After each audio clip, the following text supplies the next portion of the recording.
오늘 본문은 초신자가 아니라면 한 번쯤은 들어봤던 아주 유명한 말씀입니다. 예수님의 비유, 씨 뿌리는 자의 비유입니다. 오늘 예수님은 첫마디를 이렇게 시작하십니다. 3절에 보니까 들으라 라고 하세요. 들으라. 오늘 이 비유의 핵심은 어찌 보면 들음이라고 해도 틀리지 않을 것입니다. 우리가 살면서 듣는다라는 것은 참 중요하죠. 누군가의 말을 듣는다. 왜 그런 말 있잖아요. 그 여자 말, 아내 말을 잘 들으면 자다가도 뭐가 생긴다?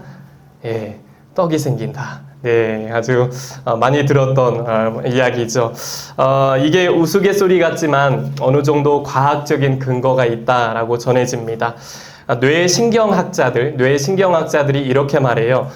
논리적인 사고, 언어와 학습을 담당하는 이 전두엽의 크기가 남성보다 여성이 10%나 더 크대요.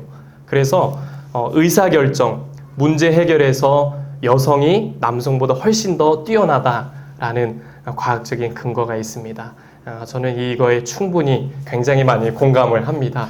그래서 모든 걸 맡기면서 그렇게 사는데 어쨌든 굉장히 일리가 있는 말인 것 같아요. 이처럼 아내의 말, 사람의 말을 듣고도 살면서 이렇게 도움될 일이 많은데 하물며 주님의 말씀은 어떻겠습니까? 신앙이라는 것은 들음에서 출발합니다. 신앙생활을 어떻게 하면 잘할 수 있을까요? 들음입니다. 어떻게 하면 제 믿음이 자라날까요? 들음입니다. 들어야 합니다. 로마서 10장 17절 말씀 우리 함께 읽어보겠습니다. 10장 17절 말씀 시작. 그러므로 믿음은 들음에서 나며 들음은 그리스도의 말씀으로 말미암았느니라. 아멘. 들어야 믿음이 생기는 것입니다.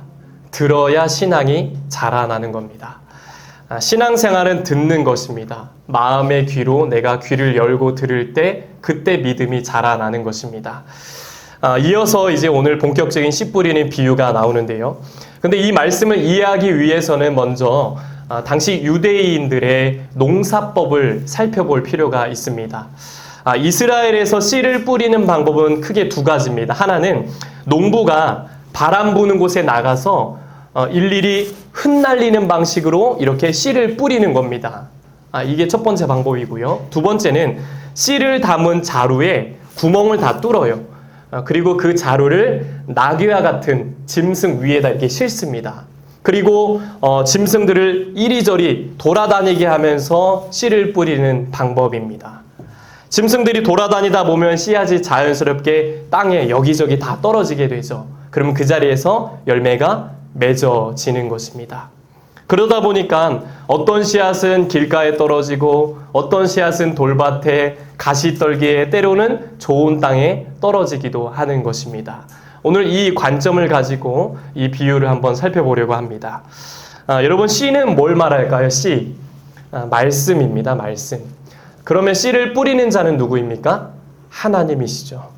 농부가 씨를 뿌리는 것처럼 하나님이 말씀을 뿌리시는데 그 말씀을 받는 네 가지 마음밭의 상태가 있다라는 것입니다.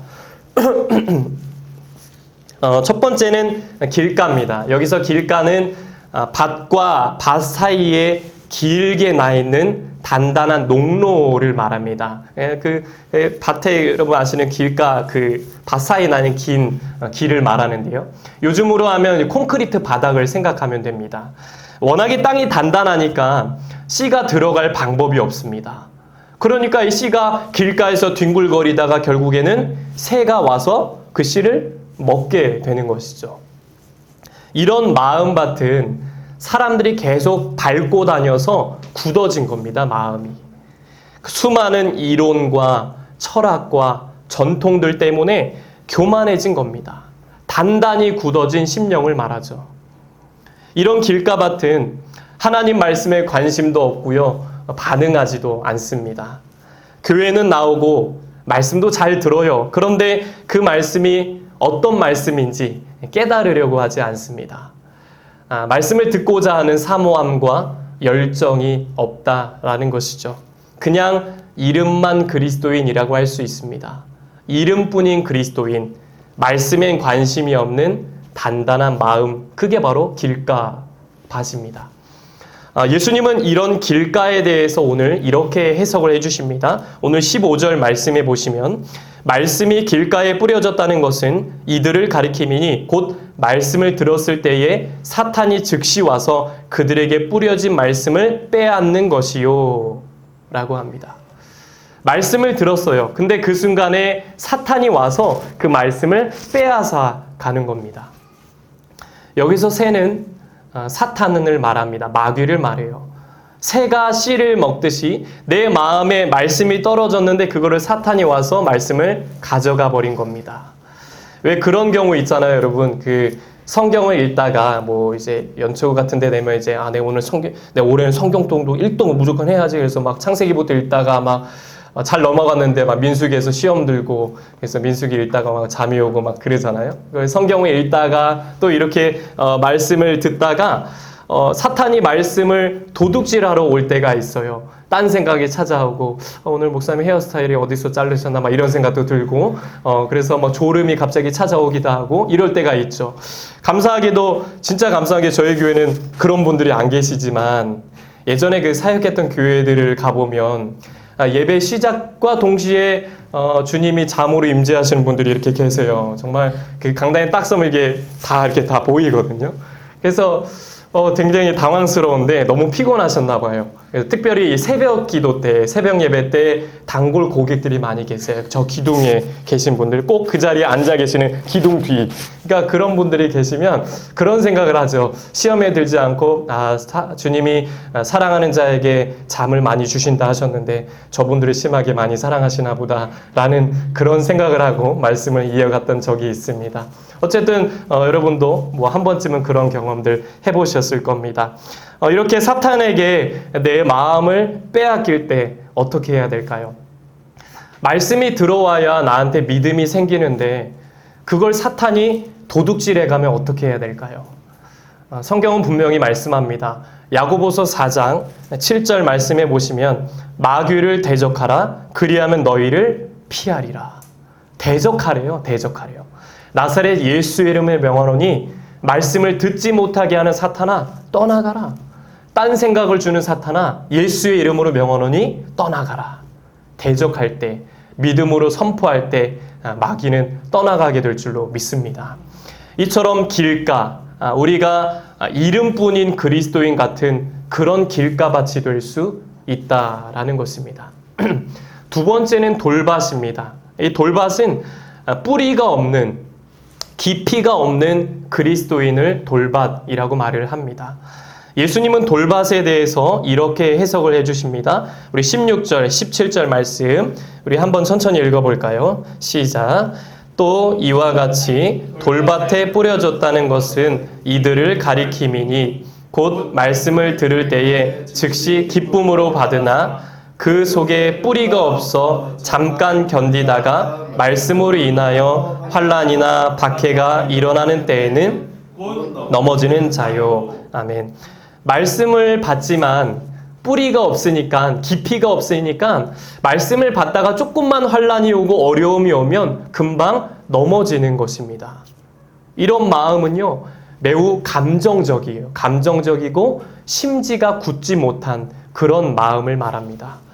처음에는 말씀을 들을 때 잘 받습니다. 하나님은 당신을 사랑하십니다. 하나님이 역사하실 겁니다. 이런 말씀을 기쁨과 감사함으로 받아요. 열정이 있어요. 막 주님의 은혜가 나한테만 쏟아지는 것 같아요. 근데 뿌리가 없어서, 깊이가 없어서 말씀을 듣다가도 조금 어려움과 환난이 오면 금방 쓰러지게 되는 마음. 그게 돌밭 같은 마음입니다. 여러분 말씀으로 또 믿음으로 살다 보면 원치 않는 어려움과 시험이 찾아올 때가 있습니다. 이때 뿌리가 없는 사람은 금방 넘어지게 됩니다. 우리는 오늘 이 주일에만 말씀 듣는 것으로 만족하는 삶이 되어서는 안 됩니다. 월요일부터 토요일까지 일상에서 말씀에 뿌리를 내리는 삶이 있어야 한다라는 것입니다. 우리가 늘 밥을 먹어야 사는 것처럼 영의 양식인 이 말씀을 계속 먹어야 살 수 있다는 것입니다. 뭐 오전이든 저녁이든 출퇴근하면서 말씀을 먹고 읽고 듣고 묵상하는 그런 작업이 우리 일상에서도 필요하다라는 것입니다. 지난번에 그 서울 정동제일교회에서 제가 부부 리트릿에 참여하고 왔는데요. 거기서 예배드리면서 목회자 부부가 또 특송도 하고 그렇게 말씀을 함께 나누면서 그런 은혜의 시간을 보냈는데요. 그때 목사님 사모님들과 성도님들이 참 많은 눈물을 흘리면서 많은 감격과 은혜를 경험한 시간이었습니다. 아내랑도 그런 얘기를 했어요. 거기서 이제 예배드리고 기도하고 찬양을 하는데 그 139년이라는 그 세월의 깊이가 그 은혜가 막 느껴지더라고요. 한국 최초의 개신교회 중 하나인 교회에서 예배를 드리는데 그 세월의 깊이가 얼마나 많이 느껴지는지 그 옛날 예배당입니다. 정말 옛날 예배당인데 그 의자도요 아주 작고 불편한 그 굉장히 작은 의자 있죠. 나무 막 딱딱한 의자. 거기에 앉아서 예배드리는데 이렇게 긴 세월 동안 얼마나 많은 시련과 박해가 있었을까. 얼마나 많은 말씀과 얼마나 많은 눈물의 기도가 있었을까. 우리 신앙의 선배들이 그 어려운 시절에 나라를 지키고자 하는 그 마음, 그 말씀의 뿌리, 기도의 깊은 뿌리가 있었기 때문에 대한민국이 여기까지 왔구나. 우리 교회가 나 자신이 이렇게 믿음 생활 할 수 있는 거구나 라는 생각을 하면서 얼마나 감사했는지 모릅니다. 여러분, 어려움과 환란이 올 때 우리의 그 말씀의 뿌리가 저와 여러분을 지켜줄 것입니다. 여호수아 1장 8절 말씀해 보시면 이 율법책을 내 입에서 떠나지 말게 하며 주 야로 그것을 묵상하여 그 안에 기록된 대로 다 지켜 행하라. 그리하면 내 길이 평탄하게 될 것이며 내가 형통하리라. 주의 말씀을 주 야로 늘 지키며 그 말씀대로 살아갈 때 주님께서 우리의 길을 어떻게 하신다고요? 평탄하게 하시고 형통하게 하신다라는 것입니다. 주일뿐만 아니라 일상에서도 말씀의 뿌리를 깊게 내려서 정말 주님 안에서 형통의 삶을 살게 되시기를 간절히 축복합니다.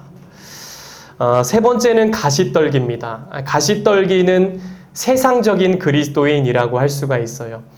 이곳은 땅 자체는 비옥하지만 땅 자체는 좋지만 가시떨기가 넝쿨째에 있어서 씨앗이 제대로 자라날 수가 없는 것입니다. 말씀에 순종하는 마음은 있지만 동시에 세상적인 염려, 재물의 유혹 이런 욕심들이 막 찾아와서 말씀을 막아서 열매를 맺지 못하게 하는 그게 바로 가시떨기입니다. 예수님은 이 가시떨기에 대해서 이렇게 해석을 해주십니다. 오늘 18절, 19절 말씀해 보시면 또 어떤 이는 가시떨기에 뿌려진 자니 이들은 말씀을 듣기는 하되 세상의 염려와 재물의 유혹과 기타 욕심이 들어와 말씀을 막아 결실하지 못하게 되는 자요 라고 합니다. 세상에 대한 관심입니다. 땅은 좋은데 세상에 대한 관심이 너무 크니까 양분이 여기저기로 새 나가서 열매를 못 맺는 겁니다. 여기서 양분이 어디로 셀까요? 염려, 재물의 유혹, 기타 욕심입니다. 이것들이 말씀을 막는 것입니다. 신앙생활 하는데 장애물이 있다면 염려와 욕심입니다. 염려와 욕심. 저도 그렇고 여러분도 그렇고.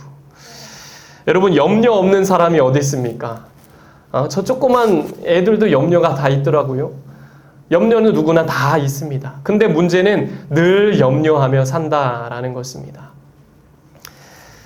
기도의 성자라고 불리는 조지 뮬러 목사님이 이런 말을 남겼습니다. 볼까요? 염려의 시작은 신앙의 끝이다.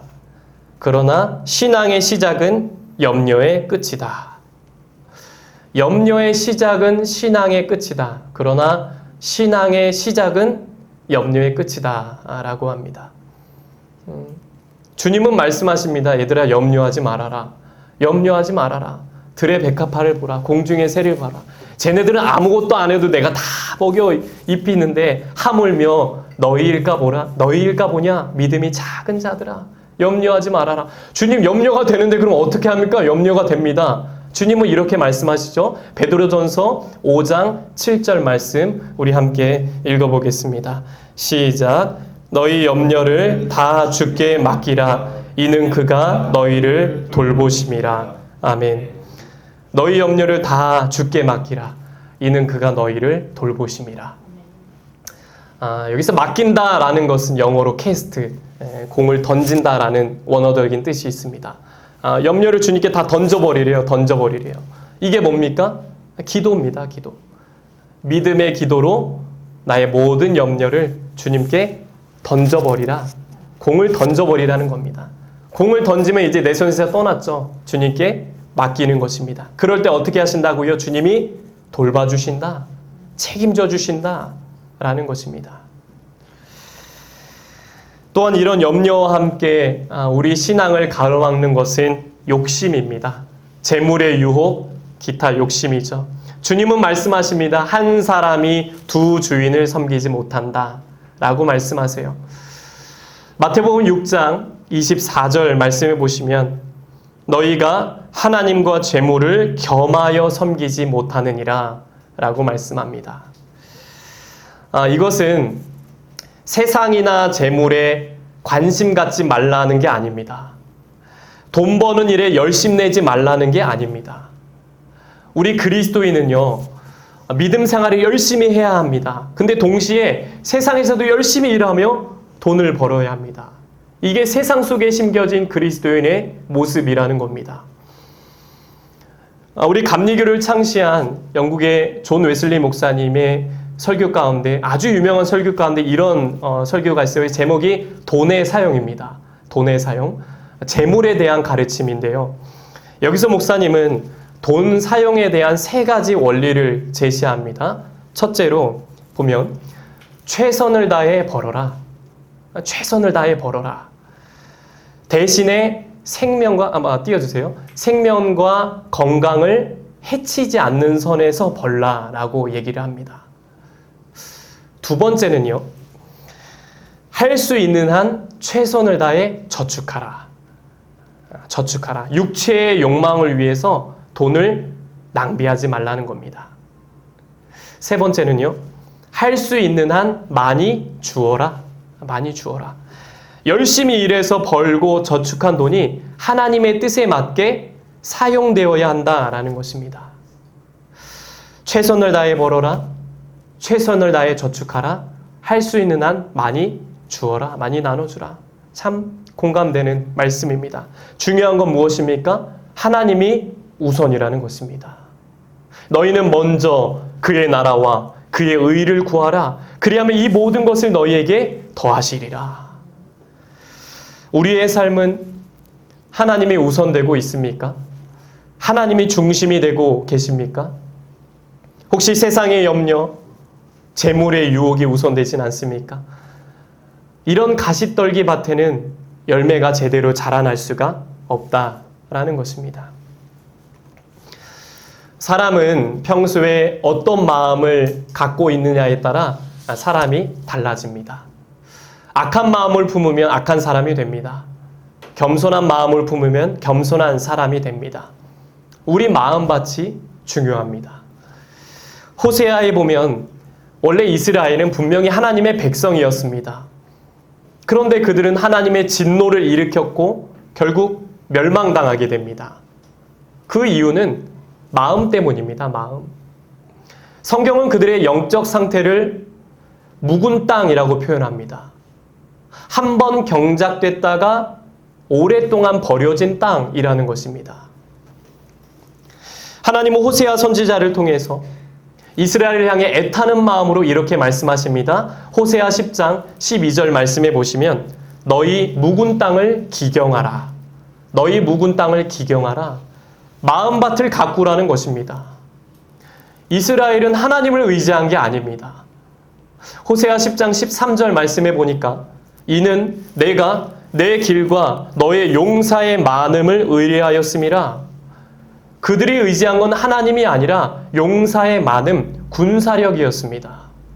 오늘날로 하면 재물, 명예, 소유를 의지한 겁니다. 세상의 가시떨기를 의지했기 때문에 멸망당한 것입니다. 우리의 삶은 어떻습니까? 용사의 많음을 의지하진 않습니까? 염려와 욕심으로 포장된 그리스도인은 아닙니까? 이런 때일수록 우리의 묵은 땅을 기경해야 합니다. 마음밭을 늘 갈아엎어야 합니다. 용사가 아닌, 소유가 아닌 하나님을 의지해야 합니다. 그래야 주님의 음성이 들려지고 그래야 주님의 말씀이 심겨지는 것입니다. 그 자리에 말씀의 열매, 은혜의 열매가 맺어가는 것입니다. 네 번째는 좋은 땅입니다. 20절 말씀인데요. 우리 함께 읽어볼까요? 20절 시작. 좋은 땅에 뿌려졌다는 것은 곧 말씀을 듣고 받아 30배나 60배나 100배의 결실을 하는 자니라. 아멘. 말씀을 듣고 받아서 결실을 맺는다는 것입니다. 말씀이 내 마음에 심겨져서 하나님이 내 삶을 다스리신다라는 것입니다. 얼마나 귀한 축복입니까? 말씀이 순종할 때 열매가 나타난다라는 것입니다. 요한복음 4장에 보면 예수님과 그 사마리아의 수가성 여인이 대화하는 장면이 나옵니다. 이 여인은요, 사람 만나는 게 너무 싫어서 일부러 가장 뜨거운 시간에 나와서 물을 길러 나옵니다. 물을 길습니다. 그 여인에게 예수님이 말을 거십니다. 나에게 물을 좀 달라. 씨를 뿌리시는 겁니다. 그러자 여인이 나는 사마리아 여인이고 당신은 유대인 남자인데 어딜 감히 나한테 말을 겁니까? 이 여인의 마음이 이미 굳어버린 길가와 같은 마음이죠. 근데 예수님은 여기서 포기하지 않고 또 씨를 뿌리십니다. 너가 물을 달라는 사람이 누군지 알았더라면 내가 너에게 말하기 전에 구했을 거고 그는 너에게 생수를 주었을 것이다 라고 말씀하세요. 그러자 여인이 갑자기 태도를 바꿉니다. 선생님이 말한 그 생수를 나에게 좀 주세요. 나한테 물을 좀 주셔서 내가 목마르지 않게 도와주세요. 갑자기 말씀을 기쁘게 받는 감정적인 모습입니다. 근데 뿌리는 전혀 없어요. 돌밭과 같은 그런 마음입니다. 그러자 예수님이 네 남편 불러와라. 저 남편 없는데요. 네 남편 없는 게 맞도다. 너는 남편이 5이나 있었고 지금 있는 남편도 네 남편이 아니다. 그러자 여인이 굉장히 놀라요. 와우, 선생님은 선지자세요. 예언자세요. 그러면서 갑자기 이 여인이 화제를 전환해서 대뜸 예배 얘기를 꺼냅니다. 선생님, 우리 조상은 여기서 예배를 드렸고 유대인들은 예루살렘에서 예배 드리라고 하는데 이거 어떻게 해야 되는 겁니까? 이 여인이 예배를 간절히 사모한 걸까요? 전혀 아니죠. 자신의 그 과거한 화려한 과거를 숨기고 싶은 마음에 그렇게 예수님께 이야기를 한 것이죠. 일부러 영적 얘기를 꺼낸 겁니다. 멋져 보이려고. 가시떨기와 같은 그런 마음입니다. 주님은 여기서 멈추지 않고 또 말씀의 씨앗을 뿌리십니다. 하나님은 영이시니 예배하는 자가 영과 진리로 예배를 드려야 한다. 그러자 여인이 저는 메시아가 오실 것을 알고 있습니다. 그분이 오시면 우리에게 모든 것을 가르쳐 주신다라고 들었습니다. 그러자 예수님이 내가 바로 그 메시아다. 이 여인이 놀라서 물동이를 버려두고 갑자기 자기 동네로 막 달려갑니다. 사람들에게 외쳐요. 여러분, 제가 메시아 예수 그리스도를 만났습니다. 너무 기쁘게 외칩니다. 길가였고 돌밭이었고 가시떨기와 같은 그런 마음을 갈아엎어서 이 여인이 무슨 땅이 된 겁니까? 좋은 땅이 된 것입니다. 그러자 사람들이 몰려옵니다. 그들에게 예수님은 말씀의 씨앗을 뿌렸고 많은 사람들이 예수님의 말씀을 듣게 되었다는 것입니다. 오늘 이 여인 안에는 4가지 마음이 다 들어 있습니다. 우리는 이 씨 뿌리는 비유를 들으면서 가끔 이런 생각을 많이 했어요. 들어보니까 저 사람이 길가네. 돌밭이 여기 있네. 이 사람 가시떨기네. 나는 좀 괜찮으니까 약간 좋은 땅 같은데. 이런 생각을 할 때가 있죠. 근데 오늘 이 사마리아 여인을 통해서 우리는 알게 됩니다. 사람의 마음에는 이 4가지의 마음밭이 다 들어있다는 것입니다. 저와 여러분 마음 안에 이 4가지 마음밭이 다 들어있어요. 신앙생활을 잘하고 있는데요. 길가가 됩니다. 그렇죠? 돌밭이 되고 세상의 염려와 유혹 때문에 가시떨기가 되기도 합니다. 가끔 가다 은혜 받으면 좋은 밭이 되기도 하고요. 그 이재훈 목사님의 나의 나라에서 하나님 나라로 라는 책에 보면 이런 내용이 나옵니다. 볼까요? 우리 마음에는 이 네 가지 밭이 다 있습니다. 그렇기에 우리는 우리 마음을 끊임없이 기경해야 합니다. 하나님의 말씀이 계속해서 우리 마음에 잘 임하도록 말씀의 역사가 우리 속에 깊이 뿌리 내리고 우리 삶의 열매로 나타나도록 우리는 계속해서 하나님의 은혜를 구해야 합니다. 라고 합니다. 우리의 마음은 지금 어떻습니까? 저와 여러분의 마음 상태가 지금 어떻습니까? 당장은 말씀에 반응이 없는 길가여도 괜찮습니다. 저는 뿌리가 조금 없어요. 깊이가 없는 그리스도인이어도 돌밭이어도 괜찮습니다. 세상의 염려와 욕심에 가득 찬 가시떨기여도 괜찮습니다. 우리가 할 일은 주님의 은혜를 구하면서 끊임없이 내 마음을 기경하는 것입니다. 오늘도 마음을 갈아엎고 오늘도 은혜를 구하고 내일도 주님의 은혜를 구하면서 끊임없이 내 마음을 끊임없이 내가 갈아엎는 겁니다. 기경하는 것입니다. 그렇게 기경했다면 이제는 우리도 뿌려야 합니다. 오늘 농부 되시는 주님은 그 밭이 어떤 상태든지 계속 주님은 계속 말씀의 씨앗을 뿌리셨습니다. 내가 길가였을 때도, 내가 돌밭이고 내가 가시떨기였을 때도, 내가 세상의 염려로 가득 차서 그렇게 근심하고 있을 때도 나를 향해 뿌리셨습니다. 내가 좋은 땅이 되도록 주님은 우리를 포기하지 않으시고 계속 변할 때까지 우리 마음이 좋은 밭이 되도록 끊임없이 예수님은 우리를 향해 말씀을 뿌리신다라는 것입니다. 그러니 우리도 뿌려야 합니다.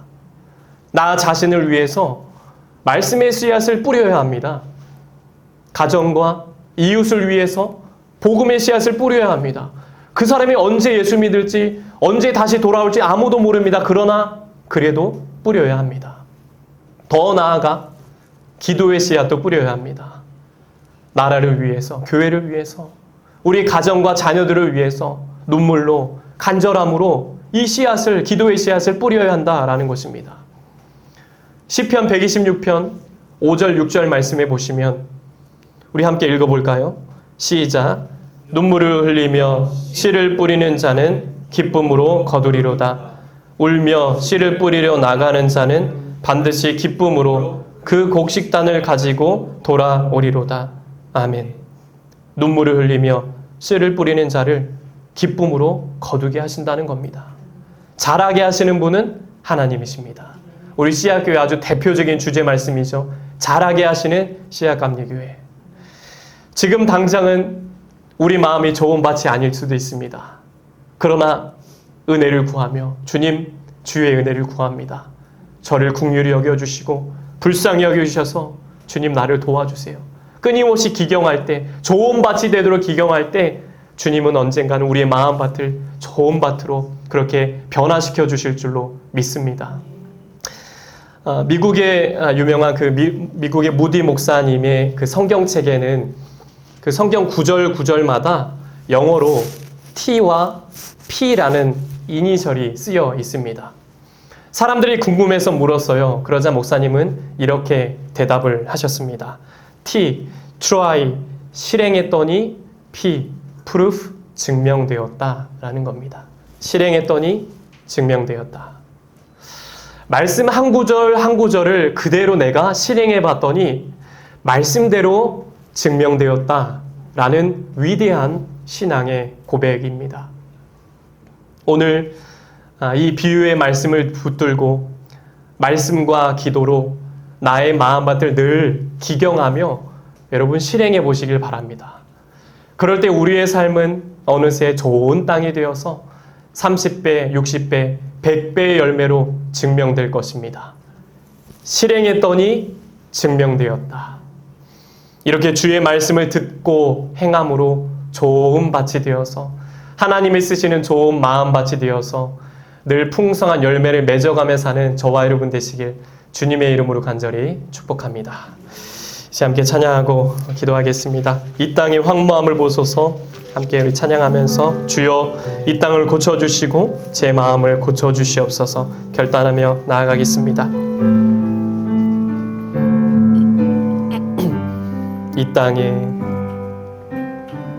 이 땅의 황무함을 보소서. 하늘의 하나님 긍휼을 베푸시는 주여 우리의 죄악 용서하소서. 이 땅 고쳐 주소서. 이제 우리 모두 하나 되어 이 땅에 무너진 기초를 다시 쌓을 때 우리의 우상들을 태우실 성령의 불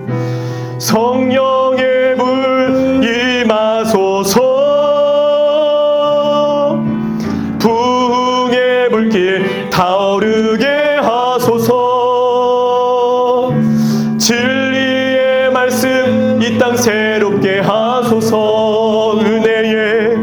은혜의 강물 흐르게 하소서. 성령의 바람 이제 불어와 오 주의 영광 가득한 새날 주소서. 오 주님 나라 이 땅에 임하소. 부흥의 불길 타오르게 하소서. 아멘. 진리의 말씀 이 땅 새롭게 하소서. 은혜의 강물 흐르게 하소서.